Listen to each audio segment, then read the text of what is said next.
You're listening to Robinson Ventures Radio, where ingenuity meets innovation. All right, so good evening, good afternoon, good morning, wherever you are listening to this episode of Robinson Ventures Radio. I'm Cian Robinson. I'm the president of Robinson Ventures, and today we have with us the co-founder and leader of Biomotum, Mr. Ray Browning. Ray, good to have you on the show today.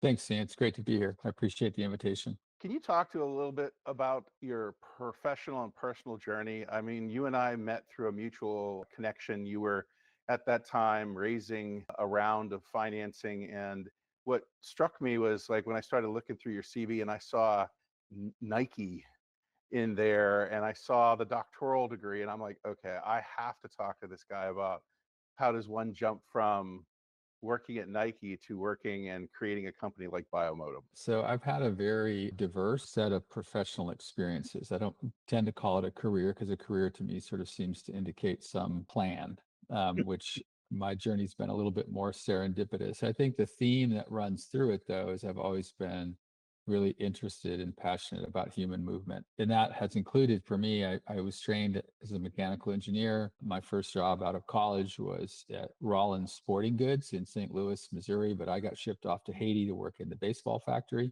Then I went back to graduate school. I was interested in cycling as a form of physical activity and wanted to learn and better understand mechanics and physiology of that. So I started a graduate program, got distracted, got into the sport of triathlon from cycling, did that as a profession for a decade. That led me into a whole lot of what I would call entrepreneurial product development partnerships. So I worked with all kinds of companies on new products. Triathlon at that time was a brand new sport. So there was a lot of innovation happening. Companies were innovating on bicycles, nutrition, sensing, all kinds of things to support this new activity. Ended up going back to school to do a PhD in my 40s. Did that, became an academic faculty member at Colorado State University, which was in fact my alumni. I grew up in a family of educators. My mom was a teacher, so that felt familiar to me, the academia. And I liked the intellectual stimulation and freedom. We, however, though, had a bunch of industry sponsored projects in our laboratory at CSU, one of which happened to be Nike. And that industry work came from my long tail of product development. Companies knew who I was and they're like, hey, you've got a cool lab at CSU. Can you test this or can you evaluate this? So the students and I always had a very entrepreneurial focus there. I mean, we had NIH funded research as well. And so then we went, I was recruited to come work at Nike in the innovation team, delighted to be able to lead the team that developed the Vaporfly, which was the shoe that was used to break the 2-hour marathon barrier. One of my graduate students at the time that I departed Nike was starting to explore exoskeletons, wearable robotics. And he said, hey, you want to try to commercialize these things, which is not something that I've done. I said, yes. And that was the journey 5 years ago. So there's a theme of movement in everything I've done, but I've just done it in a way that isn't quite from A to B to C to D. There's a great diagram and everybody thinks success is this lovely sloping curve that goes up when really it's just like this line and then it's like right, all this Yeah. messiness Yeah. and then poop, you pop out the other side, right? A lot of the folks we've talked to, and Tucker's got to hear this, has been folks who started in academia a little bit. They were in a lab, they were doing something really cool, and then they wanted to think through how do you take this from, hey, it's really cool in the lab to how do I really affect change out in the world in a real defined and substantive way. And so what was that moment where you're like, yes, I want to figure out how we commercialize exoskeletons and this is the space I think it needs to go into? I don't know that it was a moment in time. It was really when I saw what Zach was a PhD student. He got his PhD with me and then went to do his postdoc at the National Institute of Health. And that's where he really got involved with this domain of wearable robotics. And when I saw what he was working on, I was like, okay, yeah, this has some really interesting applications. It was clear to me that, and it's always been clear to me that we were going to develop human augmentation systems that were going to be more like e-bikes and less like Iron Man suits, which to me didn't really have a lot of appeal to most people unless you're a kid who wants to be a superhero. I was drawn to Zach's approach being pick a really important joint, deliver meaningful assistance, see if you can change therapeutic outcomes. My partner is a neurologic physical therapist. His partner is a pediatric physical therapist. So we knew the challenges that PTs were facing in regards to the tools. They're still using tennis balls and stretch bands, which I think are good tools, but there hasn't been this real introduction of some of these more effective, or certainly effective, tools into clinics. So it was a pretty straightforward, if it can do this, then it should be able to work here. So talk to us about what joint you focused on, what the products are right now. I've had the privilege of talking to you for the last 2 or 3 years, probably once a month, about the different pivot points, I think pun intended, for the Yeah, joint. well done. And then how are you thinking through that now? Point A, now you're all the way over here at Z. When you look at how we get from point A to point B when we're not in a hurry, meaning we don't use a car, a bicycle, or run, we walk. And when you walk, you basically are acting kind of like an upside down pendulum. So, pendulums swing from a string at the bottom, but if you reverse it and you make the string of the pendulum your leg, what you're really doing is kind of making your center of mass sort of go up and over, right? So you kind of have this leg comes down, you push with your trailing leg, and your body goes up and over that relatively rigid leg, right? And then it hits the other leg, hits the ground, and you just keep doing that, sort of like a stick figure walking along. And what that means is that the most important joint to get from point A to point B is your ankle joint. So we've known for a long time that almost half of the power output in walking comes from the ankle joint. The knee and the hip are really more supporting joints in that function. So that became a really, if you want to improve walking function. The second thing is that most neurologic conditions, which is what we're interested in, have this pattern of affecting distal or closer to the ground joints first, right? So one of the characteristics of stroke, the toe drags on the ground, but the hip and the knee musculature work just fine. So functional importance with the fact that the ankle is oftentimes affected by, things like Parkinson's disease, stroke, cerebral palsy, it's a good target. So then when you're talking about wearable robotics, the first thing you think about is motorized systems, unfortunately, are heavy. The infrastructure that you have to use to transfer the motion of the motor to the motion of the joint have to be robust, because our muscles, when they're intact, are incredibly strong. So if you're going to try to augment that system, you need a very robust system to do it. But you also need something that's light, because you can imagine what it feels like to walk with, 5 pounds attached to the bottom of your foot. So the challenge there is, how do you put something at the ankle that provides that actuation, but make it still possible to walk? First iteration of that for us, battery was located at the waist, and we used cables to drive the motion at the ankle joint. It's called a Bowden cable system. That was great because it kept the weight at the leg really light, like 300 grams, less than a pound. To put that in perspective, that's, it's about the same as a moderate pair of hiking boots, right? Not a ski boot or anything like that. So that worked quite well. However, with one caveat, well, two caveats. One, it wasn't durable. Those systems notoriously, they wear out. You're putting so much tension in those cables in the wire that you wear out those cables. The second is that users didn't like it, which was actually more important.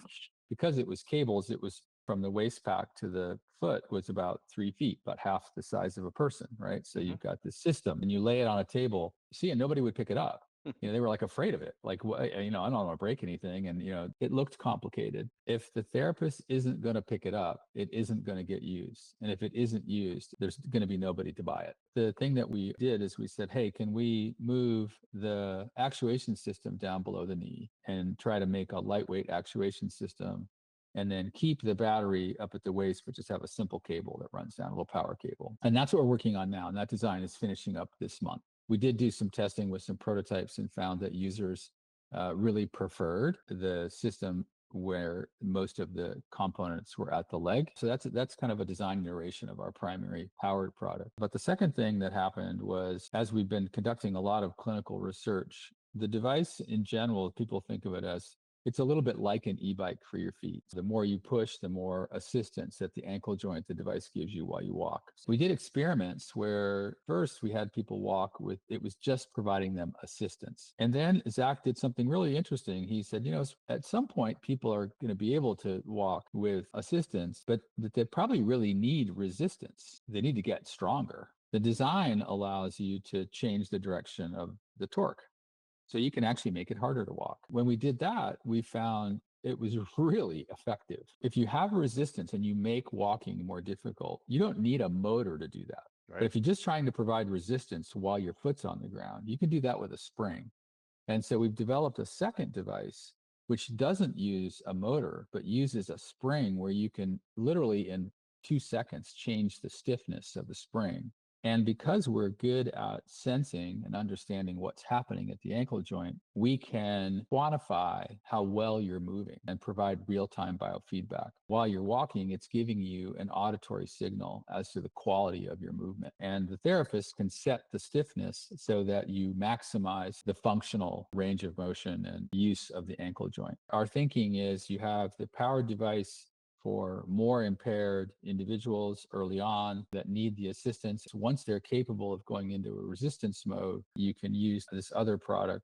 Our first customer for both of these products is the physical therapist, the rehabilitation professional.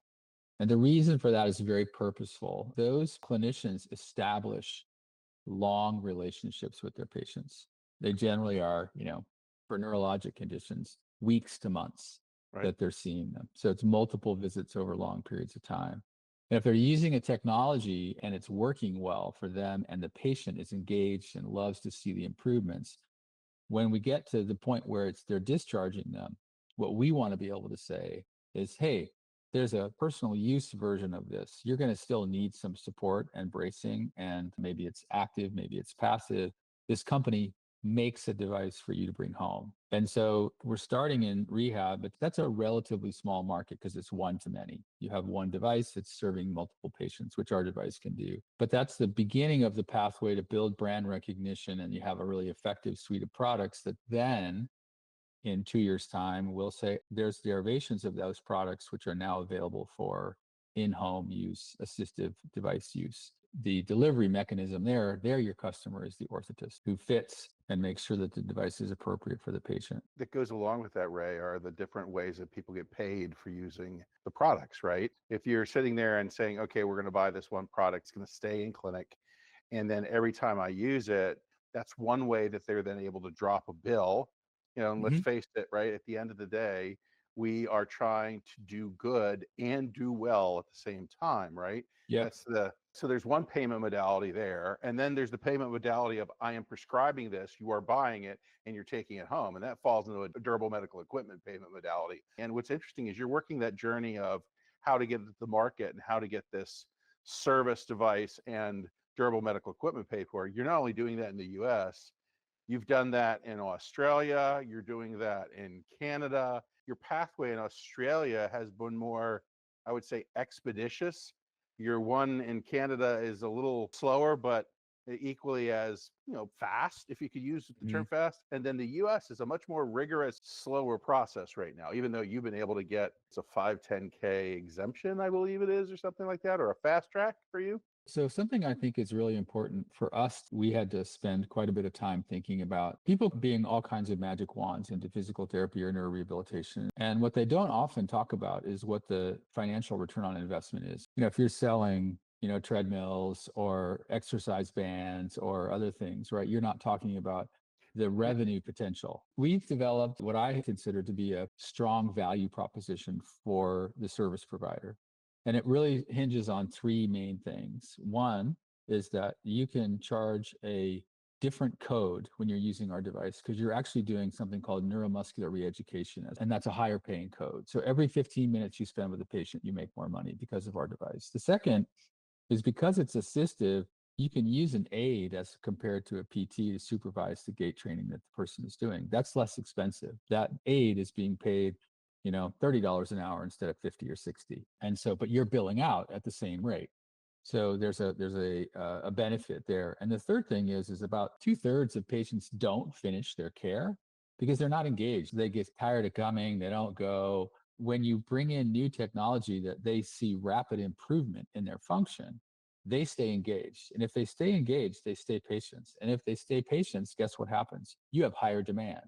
And when clinics have higher demand, they do one of two things, nothing, or they hire another therapist because now they've got all of these people that are staying into their system for 16 weeks instead of 4.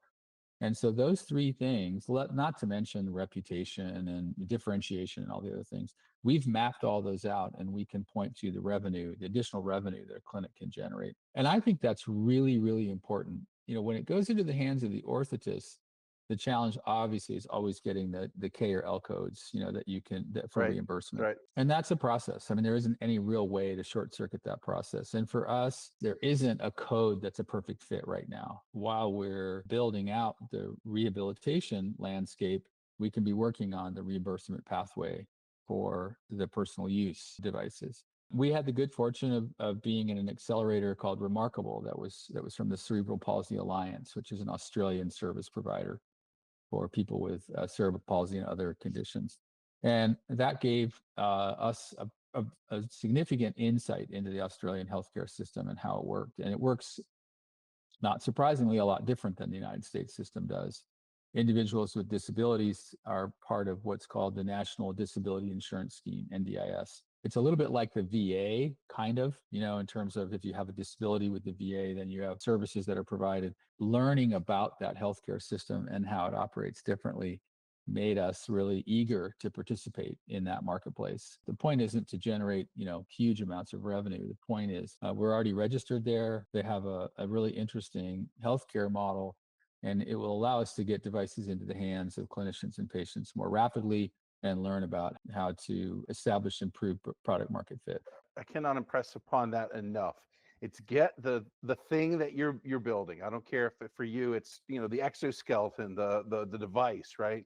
If it's somebody who's developing software, you get it into the hands of the end users of the client as soon as you can, so you can get that type of feedback that you need in order to continue to iterate on top of what you're doing. You got it to market. And now you're learning in a market. It may not be a US market, it's the Australian market, which is great. It's a sizable market, but it's not a US sized, China sized, EU sized market. But it's giving you some great data. You're taking that, you're leveraging that to Canada. You're taking that application in Canada, then you're leveraging that to the US. And right now you're operating in a pretty much a fee for service type of environment, right? Mm-hmm. I use the device, and every 15 minutes, because I'm using this device with my patient, I'm able to drop a bill. And 15, 30, the joke is you get to 31, you get to 61. You're always trying to get over that 15-minute increment. Going forward in the future, that's going to be all together in a singular payment to the health system to manage somebody suffering from cerebral palsy or suffering from some other neurodegenerative disease. We've seen it with hey, I'm going to get your total hip or total knee done. And now you get a value-based care payment for that as the hospital system. And then you've got to manage everything in there. Oh, and by the way, you can't chintz out the patient, right? So you're trying for that triple aim of improved quality, some cost reduction, as well as some shared savings. And then you're also trying to improve the patient and provider experience. And so you're working like you wouldn't believe to make sure these align. And what we loved about you when we were looking at this, we're like, okay, Ray can enter a fee-for-service environment. And in a fee-for-service environment, there's pretty much some predicate codes. He doesn't have one exactly alike, but he can at least, the people using his device still hit that and get paid. And what we were looking for is skating to where the puck's going to be, right? Move to where the ball's going to be with the device, and it helping patients and shorten the recovery time and stick with their therapy. You are increasing the quality of care at the same time as reducing that cost of the care. And so to us, your product fit nicely into a value-based care modality, which by CMS regulation, they want everybody to be, I don't know if it's 70-30 or 75-25 by 2030, right? Yeah. Which means Yep. they're changing how American healthcare is going to get paid for. We haven't touched on it too much, but the data from using devices like this, we see 70% improvements in 40% less time. There is a significant efficiency bump in performing these activities using these kinds of systems, which means that, okay, if I'm going to get bundled care for stroke recovery, I'm going to be able to get the person back to functional outcomes that they desire in a much shorter period of time. And of course, that's a big motivator for the healthcare system. The other thing that I think is really worth noting here is, functional outcomes will start to become like, how do you measure the endpoint? What's success, right? At the end of the value-based care model. And one of the things we see with lower limb dysfunction like this is it's often been a fairly low bar. Well, can you walk on level ground? That isn't the answer that the patient wants. A patient wants to be able to walk up and down stairs, wants to be able to ambulate on ramp surfaces, wants to be able to walk on uneven surfaces, wants to be able to ambulate in the real world. That's one of the things that Australia, their functional outcomes are all patient driven. They're not clinician driven. They're like, I want to be able to walk and play 9 holes of golf. Okay, that becomes the endpoint by which success is measured. So I say that because our technology is environment agnostic. Now, as a physical therapist, I can take a patient that can't do stairs. They're not capable of doing it, and they can practice stair climbing and get stronger over time. Value-based care to me is about how do you achieve the value for the patient in an efficient and cost-effective way. And as we move towards asking them, what do you want to be able to do? They're going to respond with, well, I live in a 2-story house. I would like to be able to get to the second story. And therapists have been struggling to find modalities to be able to encourage that. I mean, they have these expensive overhead systems that are body Yep. weight support harnesses that they can put over staircases, which cost hundreds of thousands of dollars and can only be used one patient at a time. We've certainly focused on neurology, but there's a big orthopedic application here, both in terms of total joints and hip fracture repair. Because one of the things that happens is preoperative levels of physical activity are strongly predictive of postoperative outcomes. If you can get a person to be able to engage in some level of activity pre-op, and then you say, okay, well, wait, it's too painful. I need to offload the joints. Oh, I've got a way to offload the joints. Post-op, you can put people post hip fracture repair in our device on a treadmill and get them to walk way sooner than they could walk unassisted. We're looking at that largely because in orthopedics, many of those procedures have become bundled care procedures. Well, Uh, 100%. And I mean, I know you and I personally have talked, right? I have bad knees from years of playing athletics. And because I have bad knees, it leads to bad back. I'm living a little bit more sedentary lifestyle than I'd like mhm. to, which has led to what? I didn't change my caloric intake, shame on me, and Yep. so now you get a chubbier and chubbier monkey. You and I were first talking, I'm like, wow, this guy's going to build it so that maybe one day when he's in market, I can get an external exoskeleton that I could use to help me with my freaking knee. If I put 10,000 steps and I've been outside, that left knee screaming at the end of the day. And to try to go up and Yeah. down stairs, not so much, man. Right. And there's only so Yeah. much leave in the world that you should take. Any movement into that orthopedic space is also going to be more than likely welcome. The folks are going to have another solution for themselves. So We tend to think of this as a therapeutic, but the reality of it is walking is a form of physical activity and exercise. And so, there's a huge market out there for older adults who need to stay physically active. And you and I are entering that category. There's a direct to consumer application, which we haven't even talked about. We've been talking about purely medical applications, right, right. devices in the having come from consumer products, I don't think that's the place to start. We are seeing companies doing that. They're building hip and knee systems that are intended to be for anybody. Our experiences taught us that that's going to be a pretty tall ask. I want to have some time inside of a more controlled environment prior to releasing a device out where you can go out and play golf in it and step in a water hazard and not get electrocuted. Your nickname becomes Sparky in like 30 Yeah, seconds, right? exactly. Yeah, exactly. Did you see that guy? His whole leg just went up. It Holy just lit up, man. when you're trying to build something that is impactful for those individuals for whom walking is difficult, that slowly becomes, I mean, millions and millions of Yeah. people, not just, the 7 or 10 million who have cerebral palsy or Parkinson's disease or even stroke. I mean, the numbers of just older adults, 70% of people over the age of 75 complain of difficulty with ambulation. Simple walking tasks are hard. So, and that's 300 million people in the US in the next decades. I think there's going to be a continued and growing market for this. And it's not just us, man. Asia is swimming in older people. I was just over in China in May. I was in neuro rehab hospitals, adult neuro rehab hospitals that focused on a lot of it was stroke recovery. I'd never seen so many people in one place that were recovering from stroke, hundreds of people. The thing that we also liked is that you weren't inward and insularly focused as the US market is the only possible market, right? We like the fact that you were looking very broadly with the ultimate goal of some type of exit, in the Mhm. future of Biomotum, right? Right. So that you can move on to the next. What is the Yep. future of Biomotum? What do you think? So, I mean, we're excited to be launching this couple of products this year. That's going to be a big milestone for us.